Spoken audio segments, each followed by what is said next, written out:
A blessed day to everyone. So, tapos na po tayo sa ating Bible reading. So, ang binasa po natin ngayon ay pangalawang Kronika o Second Chronicles, chapter 1 hanggang chapter 5 po. So, my highlight here, of course, yung prayer po ni Solomon na ang hiniling po niya ay, kagaya po ng sinabi ko, ay yun po ang isa sa mga habilin ni David sa kanya, ang humingi ng karunungan sa Diyos.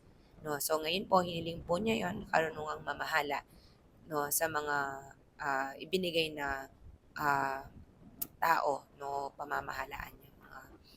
Sila po'y sindami ng buhangin, no, na mga descendants, mga tao na kailangan po niyang pamahalaan. So the Lord, please, no, dun sa prayer po niya, and of course naging matagumpay po yung mga ginawa po niya nung mga una, yung templo, yung palasyo, no, na ginawa, lalo lalo na po yung templo ng Diyos, no.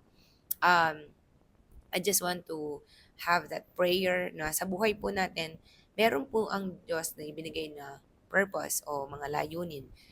So, yun po yung naging assignment ni Solomon dahil po una na pong kinanker, no, ni David yung mga dapat i-conquer. So, siya po ang nakipaglaban hanggang sa maging maayos po yung kaharian, na establish yung kaharian ng Diyos sa buhay po ni David hanggang maipasa po niya ito sa kanyang anak na si Solomon. So, ang Diyos po, nais po niya na pagharian yung ating mga buhay. So, ang kailangan po natin ay we need to fight the battle. Of course, uh, make a decision to fight the battle with the Lord, no?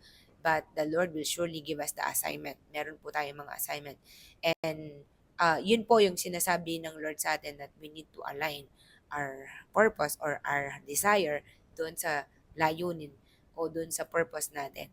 So, we have a specific assignment po talaga. So, dito po, ang assignment po ni Solomon ay pamahalaan po yung mga maraming mga tao na nagkaisa na po dahil nga napagtagumpayan ni David yung mga naunang mga battle and yung pagtatayo ng templo. So, my prayer po, no, I have my takeaway na karunungang mamahala. Of course, we will gonna pray for that.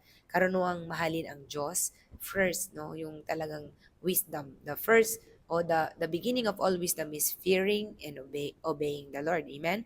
Karunungang magdadala sa layunin at katagumpayan sa ating buhay. So that's my highlight po na nais ko pong gawing lifestyle or maging panalangin araw-araw, na bigyan ako ng karunungang mamahala, karunungang mahalin ko siya, ang Diyos, karunungang magdadala sa layunin at katagumpayan ng buhay na ibinigay ng Lord. So ngayon po, dun sa huli po sa chapter 5, meron pong inaawit yung mga Levita. So yung mga Levita po, no, yung mga awit o mga pari po, no. At ang lagi pong sinasabi nila ay purihin si Yahweh sa kanyang kabutihan. Sabi niya, purihin si Yahweh sa kanyang kabutihan, pag-ibig niya ay tunay, laging tapat, kailanman. So ang ating pong sinasamba, ang ating uh, ino-obey, no, ang ating pong Diyos ay tapat, no, sa kanyang mga pangako.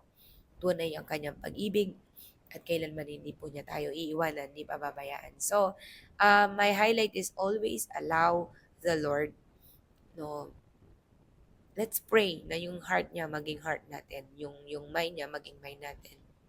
And lately po, yan yung mga pinapanalangin ko sa sarili ko, that may His heart be my heart and may His desire be my desire.